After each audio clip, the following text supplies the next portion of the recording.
At 4 a.m. Beijing time, most public figures are asleep, or at least off the clock. Zhang Linghe was in his comment section, writing paragraphs about a character's childhood. This is Rabbit News Hallyu, and the 7 hours between his first post that night and his last tell you more about how a modern C-drama promotional campaign actually works than any single headline from July 25 could. It started small. In the early hours, Zhang Linghe posted 3 words on his personal account: "I saw a shooting star." No context, no follow-up, just a late-night observation shared with whoever happened to be online. Within minutes, fans had turned it into a wishing ritual, flooding the comments with hopes for exam results, job offers, and, only half-jokingly, a chance meeting with the actor himself. Entertainment aggregators picked it up fast, and by morning Zhang Linghe saw a shooting star was trending as its own standalone topic, detached from any drama, brand deal, or press tour. That alone would be a minor, forgettable moment. What makes it worth examining is what came next. Instead of logging off, Zhang Linghe stayed active, and around 4 a.m. he showed up in the replies to talk, at length, about his character in This Second Too Much, the emotionally guarded lonely gentleman role fans had been dissecting. He wrote about how the character grew up starved of affection and never learned how to love without fumbling it. It read less like a promotional talking point and more like an actor thinking out loud about a part he clearly hasn't stopped chewing on. Paired with a lengthy interview released the same day, that late-night reply starts to look less like a coincidence and more like a pattern. In the interview, Zhang Linghe talked about wanting to move past logic-driven, plot-mechanical performances toward roles built on hard-to-explain emotional instinct. He didn't frame it as a rebrand. He framed it as restlessness. And restlessness, more than any single quote, is the thread that connects a 4 a.m. character breakdown to a press interview about wanting to play, in his own words, a pure villain in a suspense drama. He said staying in a comfort zone would be the real failure, and that he has no interest in repeating the same role in a different costume. That's a notable statement from an actor whose July 25 was, on paper, a victory lap.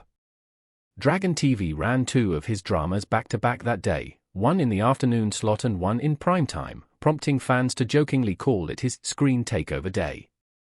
His Republican-era romance was pulling strong same-day viewership numbers, the kind of ratings performance that usually invites an actor to lean into what's working rather than announce he wants to play against type next. Instead, he used the attention to talk about villains, not victories. There's a business logic underneath that choice, even if Zhang Linghe never spelled it out directly. His current portfolio leans heavily toward one type of leading man: earnest, romantic, emotionally sincere. That image has clearly worked commercially, and it's part of what made him a fit for a global brand ambassadorship with the electronics company Avita, a deal built on exactly the kind of approachable, trustworthy public persona his current dramas reinforce. But image saturation is a real risk in this industry. When a face becomes associated with one narrow archetype, casting directors stop considering that actor for anything outside it, and audiences eventually start predicting the performance before they've seen it. Publicly signaling interest in villain work at the height of a ratings win, rather than during a career lull, reads as an attempt to get ahead of that ceiling before it becomes a problem. But there's a quieter story running in parallel to all of this, and it says more about where CN promotion is heading than the shooting star post ever will.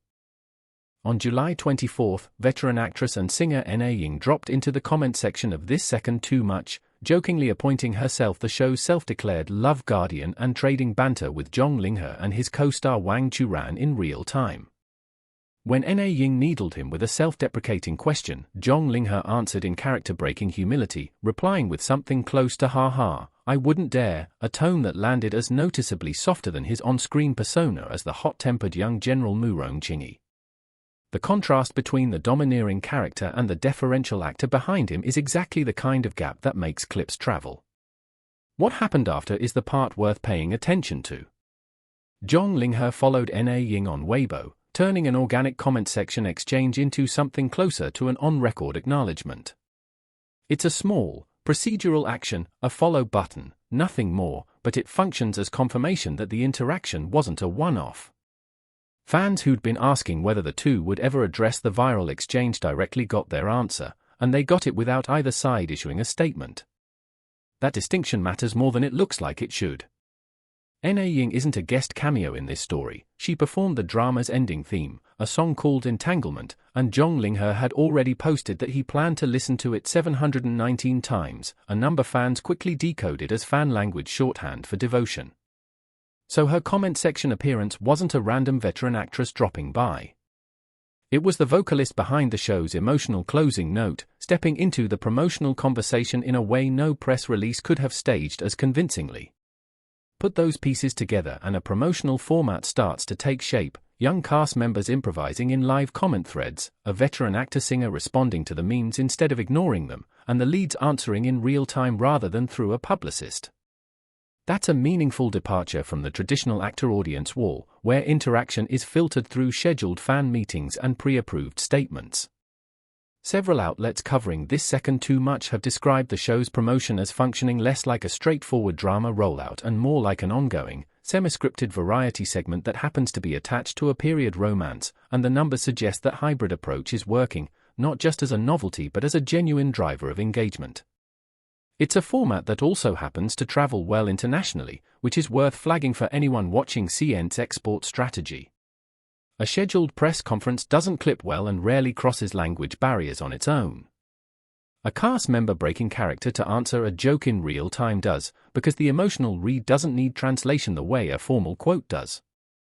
International fan accounts had subtitled and reposted the Zhang Linghe, Na Ying exchange within hours, well ahead of any official media summary.